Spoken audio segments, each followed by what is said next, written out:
Ya, mahasiswa itu bagi saya sebenarnya apa ya?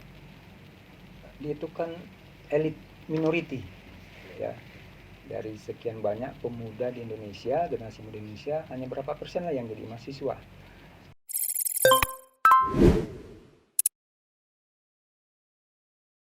Assalamualaikum warahmatullahi wabarakatuh. Selamat datang di podcast DKTV, TV Masa Depan Dakwah dan Komunikasi. Kali ini bersama saya Delva Mairiani, kita akan berbincang-bincang santai nih bersama Bapak Dr. Daniel Mahmud Chaniago M. Hum. Langsung saja kita sambut kepada Bapak. Assalamualaikum Pak. Waalaikumsalam warahmatullahi wabarakatuh. Gimana kabarnya Pak?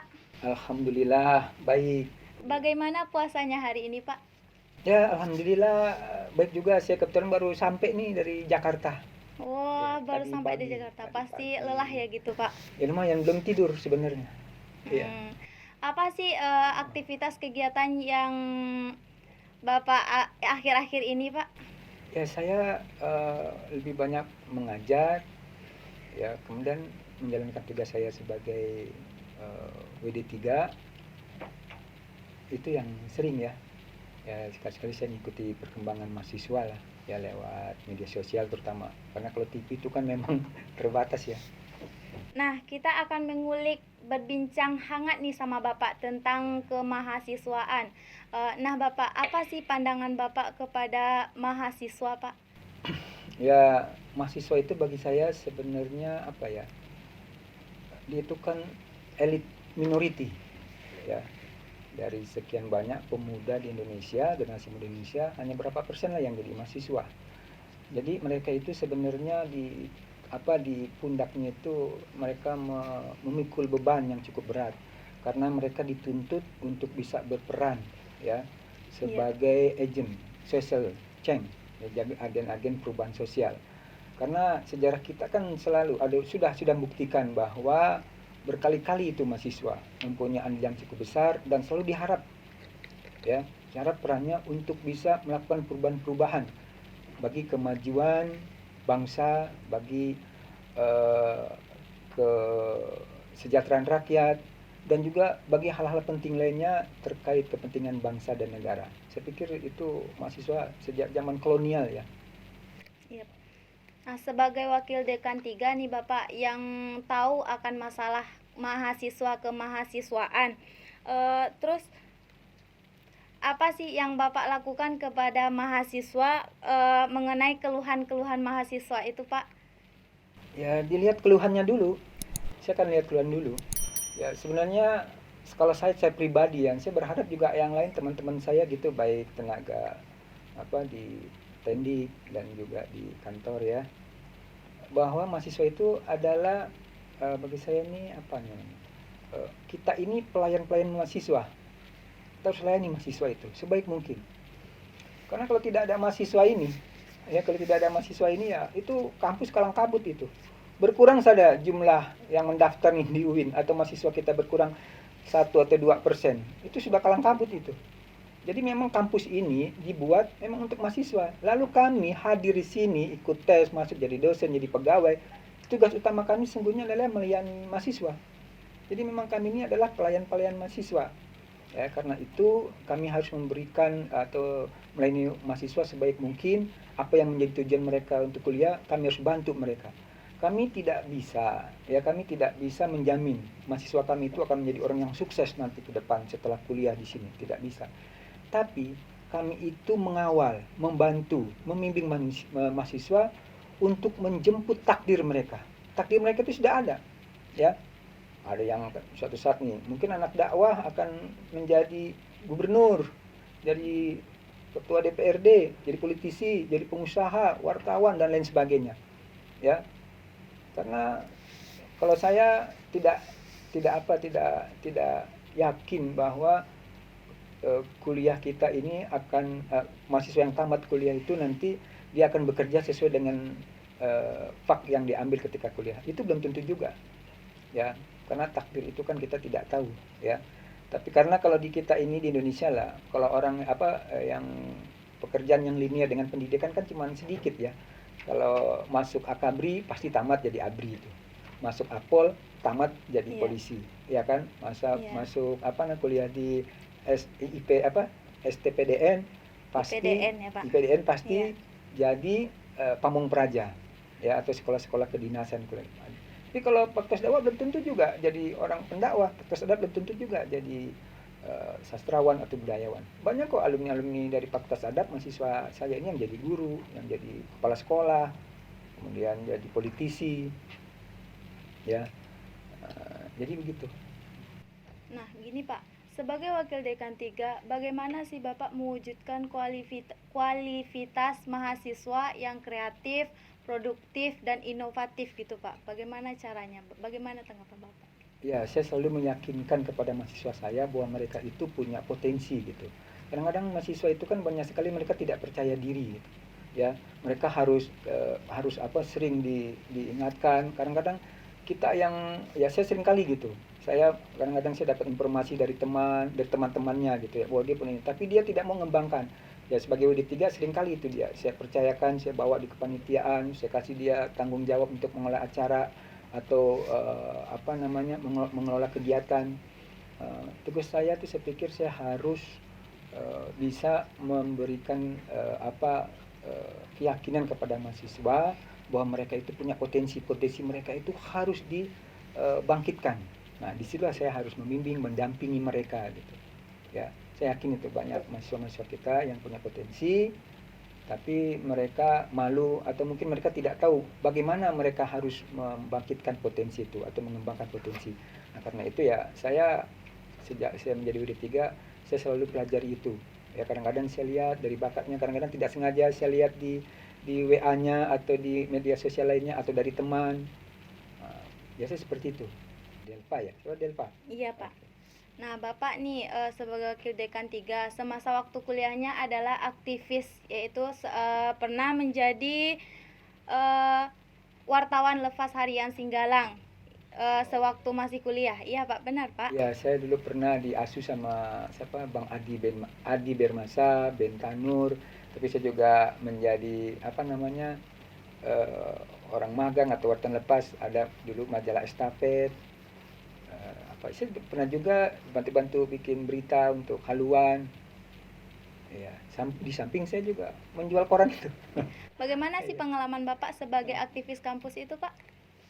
Ya, saya alhamdulillah, saya merasa bersyukur bahwa saya pernah menjadi aktivis. Jadi apa yang saya lakukan dulu, saya kerjakan dulu, saya habiskan waktu untuk mengurus organisasi, ya banyak organisasi yang saya ikuti itu. Dan saya merasakan itu sekarang.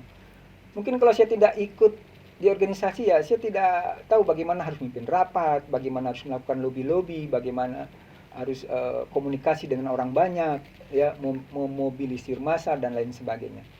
Saya sejak umur berapa? Sejak umur tamat, bukan tamat, sejak umur masuk SMA itu umur berapa itu? Ya, saya sudah di organisasi. Saya pernah di Ikatan Pelajar Muhammadiyah, pernah di Ikatan Mahasiswa Muhammadiyah, pernah juga di HMI, pernah juga di Badan Komunikasi Pemuda Remaja Masjid, pernah juga di Pelajar Islam Indonesia, Gerakan Pemuda Islam, kemudian ya banyak lah, ya. Menjadi suatu kebanggaan gitu ya Pak. Ya, bukan kebanggaan ya, bagi saya itu bukan kebanggaan, Iya. tapi saya merasa bersyukur Tuhan mempertemukan saya dengan hal itu gitu. Saya pernah juga menjadi ketua senat mahasiswa ketika itu ya di Fakultas Adab, dan saya merasa bersyukur lah karena dengan organisasi itu. Tapi saya alhamdulillah saya imbangi itu. Saya alhamdulillah tidak terbengkalai kuliah saya gitu, ya. Meskipun saya tidak tepat waktu, ya, saya tamat 4,5 tahun karena waktu itu saya belum boleh diwisuda karena saya harus menyelesaikan masa jabatan saya ketika itu sebagai ketua senat mahasiswa Fakultas Adab tahun berapa itu ya, tamat saya 1992 tamat S1. Di balik menjadi aktivis kampus ini Pak, pasti ada rintangan, tantangan. Bagaimana caranya Bapak menjalani rintangan-tantangan gitu? Ya, tantangannya itu jelas dulu ya. Misalnya kita ada kegiatan-kegiatan kampus, ada kegiatan-kegiatan kuliah, sementara pada waktu yang sama saya harus juga ikut kegiatan di organisasi. Tapi dulu bersyukurlah saya dulu tidak ada kewajiban hadir sekian persen, berapa minimal 75% kehadiran kita kan seperti sekarang. Dulu saya sering juga bolos gitu. ya sering juga bolos, tapi bolos kuliah maksud saya, sering tidak masuk kuliah. Tapi kalau setelah saya misalnya ada rapat, ada kemudian saya menjadi instruktur di pelajar Islam Indonesia, harus pergi keluar kota dan kegiatan-kegiatan lain, ya saya tidak kuliah. Tapi ketika saya selesai acara itu, saya hubungi teman-teman, saya fotokopi bahan-bahan kuliah, kadang-kadang saya hubungi atau saya datangi dosen-dosen saya itu, tidak hanya di kampus, kadang-kadang saya ke rumahnya. Di situ saya belajar lagi, meskipun saya tidak ikut dalam kelas, tapi saya bersyukurlah dosen-dosen itu mau menerima saya di rumahnya, atau kadang-kadang dimanapun. Ketika itu dosen kami ya di Fakultas Adab, mereka mau memberikan menyampaikan lagi materinya meskipun tidak sepenuh ketika di lokal. Ya, jadi seperti itu. Rintangan yang berat itu ketika waktu kita untuk berorganisasi dengan kuliah itu sekali berbenturan. Ya. Itu luar pemilihan yang kadang-kadang sulit itu. Apalagi kalau kita misalnya, ini ujian, sementara kita harus ini. Saya pernah juga itu ujian, saya tidak ikut ujian. Makanya semester berapa itu jeblok nilai saya itu. Nasakom. Semester 4 kalau nggak salah. Saya dapat, Anda tahu Nasakom kan? Nasib 1 koma. Saya pernah itu. Iya. Waduh itu. Tapi saya nggak mundur dari organisasi, tapi saya rubah cara saya belajar itu, saya rubah. Ya artinya saya nikmatilah saya menjadi aktivis, dan sekarang ya alhamdulillah. Dulu saya besarkan organisasi, ya sekarang saya dibesarkan oleh organisasi. Itu saya merasa bersyukur gitu. Bagi saya bukan rintangan kita aktif di organisasi, insya Allah tidak menghalangi studi atau kuliah saya. Jadi sangat bersyukur menjadi aktivis kampus. Jadi gini Pak, apa sih yang mendorong Bapak jadi aktivis kampus itu Pak? Ya gimana ya, saya juga nggak tahu juga. Saya kalau saya merasa kalau saya tidak menjadi aktivis, ya mungkin saya tidak akan menjadi orang seperti sekarang ini ya. Ya mungkin belum tentu, bisa saja mungkin saya sekarang ini kan sebagai dosen atau ya dosen, saya sebagai dosen kan harus, tugas utama itu kan bicara, ya bicara Pak. Bicara, kemudian harus bisa tampil, presentasi dan sebagainya. Pengalaman itu saya dapat ketika di kampus, ketika saya menjadi aktivis, ya ketika aktivis juga saya di organisasi itu, senior saya, teman-teman itu banyak yang rajin membaca, dan saya terdorong untuk itu, ya. Dan saya tidak mau kalah dengan teman-teman yang lain gitu, meskipun ya mungkin saya sering tertinggal dari teman-teman yang lain ya, tapi paling tidak saya rasakan itu manfaatnya ya, dari SMP kemudian di SMA, apalagi di perguruan tinggi. Ya, semua pengalaman saya untuk bisa memacu diri, untuk bisa berprestasi dan sebagainya, saya pikir termotivasi ketika dari pengalaman saya di organisasi, memimpin rapat, ikut muktamar, ikut sidang-sidang tingkat nasional, tingkat regional, ya tingkat lokal, ya saya sudah ikuti dan saya bisa merasakan gitu bagaimana nikmatnya itu. Ya ikut musyawarah cabang, musyawarah daerah, musyawarah wilayah, musyawarah di tingkat nasional. Dan alhamdulillah juga saya misalnya saat bergabung dengan teman-teman dari aktivis-aktivis yang dari luar negeri, ya kita tidak minder gitu ya, saya tidak minder ya, pokoknya percaya diri itu aja ya. Wallahu alam lah bagaimana penilaian orang saya itu urusan lain, tapi paling tidak dalam acara itu saya bisa membawa diri ya, saya harus bisa berbuat ya. Alhamdulillah saya pernah di pengurus pusat di BKPRMI itu selama 3 periode ya, selama 3 periode berarti 11 tahun ya. Kemudian di gerakan pemuda Islam ya, di pusatnya di Jakarta itu sama seperti BKPRMI di Jakarta ya, selama 2 periode. Sekarang di keluarga besar pelajar Islam Indonesia ya, saya alhamdulillah lah, saya menikmati itu dan saya merasakan dan merasa bersyukur saya pernah terlibat menjadi aktivis. Dan saya berharap juga kepada teman-teman mahasiswa, jangan ragu ya, yakinlah menjadi aktivis itu akan banyak manfaatnya bagi kita, baik semasa kuliah maupun sesudahnya, dan nanti ketika kita bekerja itu akan beda itu ya, aktivis dengan yang tidak aktivis. Pak Wakil Dekan 3, apa yang membuat Bapak ingin jadi Wakil Dekan 3 itu Pak? Aduh, itu harusnya ditanya sama rektor Pak Eka. Pertama sih WD 3 itu waktu zaman Pak Eka ya, kemudian zaman yang sekarang, jadi 2 kali ya. Periode pertama saya tidak mengajukan diri menjadi WD 3, tapi tak kenapa Pak Eka rektor ketika itu milih saya menjadi WD3. Jadi ya, saya menjadi WD3 itu bukan atas keinginan saya. Iya, Saya 2 periode ya, zaman Pak Eka dan yang sekarang nih zaman Ibu Profesor Bu Martin. Martin. Zaman Profesor Eka yang pertama 2017 sampai 2021. Waktu itu saya tidak memilih untuk menjadi WD3 tempat lain, tapi di Pak Eka nunjuk di situ. Nah, yang sekarang begitu juga. Saya tidak pilih juga di WD3, tetapi dekan yang terpilih itu, dekan saya Ibu Nelma Warni PhD itu meminta saya untuk itu gitu. Saya juga tidak tahu kenapa saya diminta untuk menjadi WD3. Mungkin selama ini mereka lihat saya banyak bergaul dengan mahasiswa. Karena saya pikir ya di kampus ini saya sering bergaul baik anak-anak UKM, anak UKM ya, anak-anak HMJ, baik di Fakultas anak-anak aktivis di Fakultas Adab, di Ormawa Fakultas Adab, dan saya juga banyaklah saya bergaul dengan teman-teman mahasiswa dari fakultas lain. Mungkin itu dilihatnya, tapi saya tidak tahu itu alasan pastinya. Nah, ini sebagai wakil dekan 3 nih ya Pak, apa yang Bapak lakukan ke depannya gitu Pak? Ya, saya ingin mahasiswa saya itu mereka punya keberanian untuk menunjukkan potensi mereka itu ya, tidak hanya di bidang akademik tapi juga di bidang non akademik. Saya yakin mahasiswa saya itu mempunyai banyak talenta gitu. Karena itulah sekarang ini saya sedang pikirkan membuat semacam UKM-UKM di tingkat fakultas untuk menyalurkan mahasiswa-mahasiswa kami yang berbakat itu.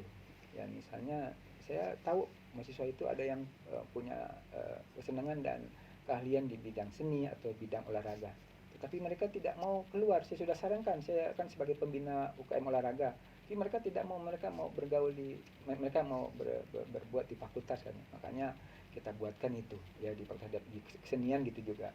Nah, di bidang akademik banyak sekali mahasiswa kami juga yang berpotensi ya, berprestasi dan berpotensi untuk menjadi orang besar di bidang akademik ini. Berapa kali kegiatan-kegiatan yang diikuti oleh mahasiswa saya itu ya, mereka banyak juga yang juara dalam lomba-lomba. Kemudian saya lihat juga di diskusi-diskusi mereka di channel-channel mereka ada juga yang punya channel, terus di media sosial lainnya gitu.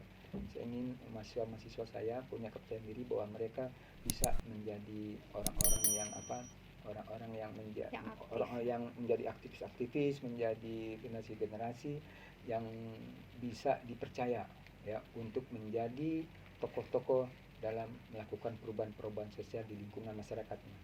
Nah Pak, mungkin hanya itu bincang-bincang santai saja. Mungkin lain kali kita ada waktu untuk berbincang-bincang santai nih Pak. Oke sahabat DKTV, mungkin kali bincang-bincang santai kita sama Bapak dan Dr. Daniel Mahmud Caniago sampai di sini dulu. Saya Delva Mairiani beserta kru pamit undur diri. Assalamualaikum warahmatullahi wabarakatuh.